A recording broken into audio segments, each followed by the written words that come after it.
Salut à toutes et à tous et bienvenue dans cette toute nouvelle vidéo. Alors aujourd'hui on va parler de Kylian Mbappé qui bat tous les records et après sa grande performance contre la Pologne, on est obligé de parler de ce joueur. Tout le monde parle de lui dans le monde entier, donc on va déjà se plonger dans les records qu'il est en train de battre. Il est à 9 buts inscrits en Coupe du Monde, après sa Coupe du Monde réalisée en 2018 et ses 4 buts inscrits. Là il en a inscrit 5 pour cette Coupe du Monde, ce qui fait de lui déjà le meilleur buteur de cette compétition cette année. Et avec 9 buts en 11 matchs en Coupe du Monde, il dépasse Cristiano Ronaldo qui est à 8, il est devant Neymar qui est à 7, et il est à égalité avec Lionel Messi qui est à 9, sauf que Ronaldo et Messi sont des joueurs qui ont 35-37 ans et Mbappé a 23 ans, donc c'est assez impressionnant. Et dans les joueurs encore en activité, Thomas Müller est à 10, mais Mbappé devrait le rattraper assez rapidement. Et à noter aussi en termes de record français, il est à 4 buts d'égaler Juste Fontaine qui a 13 buts. C'est 13 buts inscrits en une seule Coupe du Monde en 1958. Mbappé est le premier joueur à inscrire 9 buts à moins de 24 ans. Pelé avait déjà réalisé une grande performance en inscrivant 7 buts à moins de 24 ans. Là, Mbappé, il est devant avec 2 buts de plus. Et il risque, s'il continue comme ça, d'empiler encore les buts. Mais il est aussi à 33 buts avec l'équipe de France en dépassant Zinedine Zidane dimanche soir. Et à cette vitesse-là et à cet âge-là, il risque de bouffer tout cru le record, le nouveau record de Giroud qui est de 53 buts inscrits avec l'équipe de France, parce que Giroud du coup a dépassé Thierry Henry. Et à cette vitesse-là, dans quelques années, Mbappé sera meilleur buteur des Bleus. Et il y a tant d'autres records dont on peut parler autour de Kylian Mbappé, mais en tout cas, pour l'instant, c'est les plus significatifs. Au niveau de son rôle dans l'équipe et de son impact, Kylian Mbappé est devenu un joueur où, en lui donnant le ballon, on lui laisse faire ce qu'il a à faire, tout comme l'a été Maradona, Pelé ou d'autres grands joueurs. Alors pour l'instant, je ne fais pas la comparaison de Mbappé avec ces grands joueurs, puisque Mbappé n'a pas fini sa carrière, mais en tout cas, il est de cette trempe-là, de ce genre de joueur où dès qu'on lui donne le ballon, on sait qu'il peut y avoir de la magie derrière. Et l'équipe de France, même si c'est un collectif, se basera sur cette façon de penser. Parce qu'on l'a vu contre le Danemark, c'est lui qui débloque la situation, c'est lui qui fait gagner l'équipe de France. Et on l'a encore vu contre la Pologne. Alors oui, dans ce match contre la Pologne, il y a eu beaucoup de déchets de sa part, mais aussi beaucoup de prises d'initiative. C'est normal qu'il y ait énormément de déchets de la part d'un tel joueur. Tant il se crée des occasions nettes, tant toutes ces occasions mènent à un tir. Et forcément, il doit y avoir du déchet. Et on s'est dit au début, première mi-temps, début de seconde période, que c'était un match moyen de Kylian Mbappé. Si on peut noter ces 7,5 km parcourus dans un match, je rappelle que la moyenne pour les joueurs de foot, c'est 9, donc très loin des standards. Mais au final, avec 2 buts et une passe décisive pour Olivier Giroud, Mbappé fait le job et mérite pour moi un 8 ou 9 sur 10 si on doit le noter. En termes de statistiques, dans ce match, il a été flashé à 35 km/h en vitesse de pointe. Et donc, il bat pas le record, je sais pas il est détenu par qui, mais en tout cas, c'est assez affolant, 35 km/h. Et en termes de frappe, sur son deuxième but, il a été flashé à 113 km/h. Toujours en termes de statistiques, Mbappé est le premier en termes d'action menant à un tir. Il en a 9 et c'est assez énorme. Et chaque match depuis le début de la Coupe du Monde, il a été dans ses standards. C'est le plus gros danger de cette Coupe du Monde en termes de statistiques. Et puis en dribble réussi, il a été le premier aussi dans ce match avec 5 dribbles réussis. Analysons désormais ces 2 buts. Ces 2 buts qui sont quasi identiques, mais la trajectoire du ballon n'est pas la même. Par exemple, sur le premier but, Mbappé, ça devient sa classique. Parce qu'il a l'habitude déjà sur son deuxième but de l'enrouler filet opposé comme le faisait Thierry Henry. On use souvent de cette comparaison.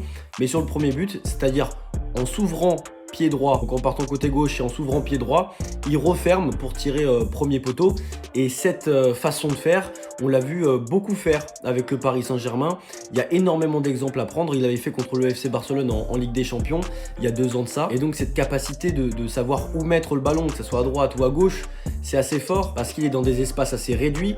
Et Messi par exemple, qui a des petits appuis très très rapides et qui peut se mettre dans les parfaites conditions pour frapper, Mbappé il n'a pas la même. Ça c'est clair, mais en tout cas, ce qui lui permet de s'ouvrir les meilleurs angles de frappe, c'est sa façon d'allier puissance et vitesse. Pour la 3e fois, il a été élu homme du match sur 4 matchs disputés.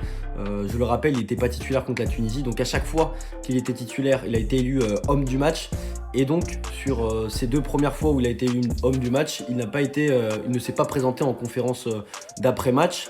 Là, il l'a fait après le match contre la Pologne. Il a expliqué les raisons de son absence parce qu'il voulait se concentrer pleinement sur le mondial et pas forcément donner de l'énergie au niveau de la presse, pas trop s'étaler. Et il a bien raison parce que pour l'instant ça porte ses fruits. Ce qu'on note, c'est aussi que Mbappé évolue dans sa position préférentielle, c'est-à-dire sur le côté gauche, parce que il aime bien rentrer sur son pied droit et il a plus de possibilités sur le côté gauche en rentrant sur son pied droit que sur le côté droit. Les ailiers à faux pied sont à la mode dans le football depuis déjà pas mal d'années et Mbappé en est le meilleur exemple en ce moment. Parlons de Dembélé qui bonifie aussi Mbappé indirectement parce que avec sa dangerosité offensive, sa capacité de provoquer en 1 contre 1 fait que les défenseurs adverses se disent il y a un plan Mbappé, on va se mettre à 2 ou 3 sur Mbappé, mais le fait que Dembélé monopolise aussi et attire les joueurs adverses, ça permet aussi à Mbappé de l'autre côté d'avoir plus d'espace. On l'a vu sur la passe D de Dembélé sur le premier but, quand Dembélé la passe côté gauche pour Mbappé, Mbappé est tout seul sur son flanc gauche. Et ça c'est assez étonnant parce que tout le monde était concentré sur Dembélé. On peut aussi noter le rôle de Giroud par rapport à Mbappé qui est en point de fixation et qui lui permet d'avoir beaucoup plus de liberté sur le terrain, beaucoup plus d'espace. En attirant les défenseurs adverses, Giroud permet à Mbappé d'être beaucoup plus libre et donc Mbappé aime avoir un pivot, c'est pour ça qu'il voulait Lewandowski au Paris Saint-Germain. Passons maintenant à la revue de presse, aux déclarations des joueurs, des entraîneurs et des journaux à l'international à l'encontre de la star parisienne. En une du Times, on voit titrer bon travail, tu as pris 3 latérales droits Gareth, donc en faisant référence au sélectionneur de l'Angleterre qui affrontera l'équipe de France samedi, qui a été critiqué pour avoir pris 3 latéraux droits. Et avec la menace Mbappé, les Anglais ont usé de l'ironie. Et nous avons aussi la une de l'équipe avec son fameux God Save notre King, en référence au prochain adversaire des Bleus et le God Save de King. Et nous avons aussi La Repubblica, un journal italien qui parle d'Mbappé comme le nouveau Pelé. Il a tout, pied droit, gauche, tête. Mais il est surtout le premier joueur de l'histoire à marquer 9 buts en Coupe du Monde à même pas 24 ans. Hier, ils l'ont chronométré à 35 km/h. Vous vouliez le futur, le voilà. En joueur que j'ai sélectionné en termes de déclaration, il y a aussi Matty Cash. Et ça représente très bien les performances de Mbappé. Il m'a brûlé les jambes. Je ne savais pas si je devais l'attendre ou le presser.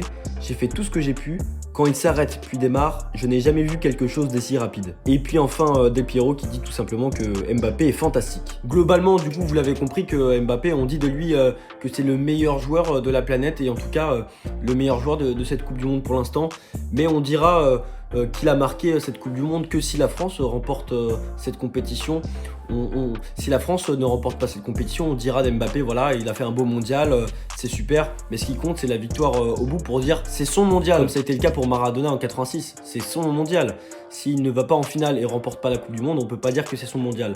En tout cas, pour l'instant, il est très bien parti pour que ça soit le cas. Et quand on pose la question à Mbappé si son objectif c'est de gagner le Ballon d'Or, il a dit que le Ballon d'Or, il y pensait évidemment, mais que le premier objectif c'était évidemment la Coupe du Monde et que si le Ballon d'Or vient par la suite, c'est comme un bonus.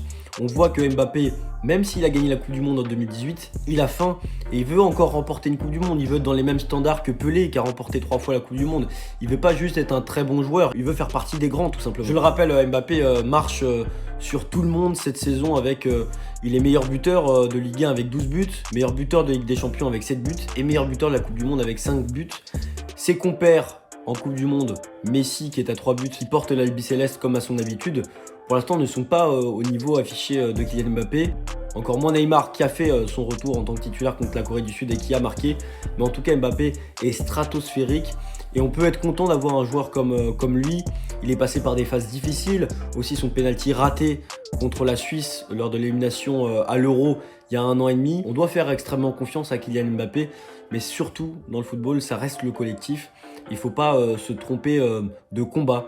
Je pense que Kylian Mbappé en a bien conscience et même dans son discours, il n'a pas une mentalité d'individualité, même s'il vise le record. Son objectif, c'est d'emmener tout son collectif et tous ses coéquipiers jusqu'à la victoire finale. C'est la fin de cette vidéo, je vous remercie de l'avoir regardée pour ceux qui sont allés jusqu'au bout. N'hésitez pas à liker cette vidéo et à vous abonner à cette chaîne. Juste pour vous dire que le journal du mondial que j'ai tenu depuis le début de la Coupe du Monde jusqu'à il y a quelques jours, je vais l'arrêter parce qu'il y avait beaucoup de choses à dire, parce qu'il y avait 4 matchs tous les jours, parce que c'était des matchs de phase de groupe.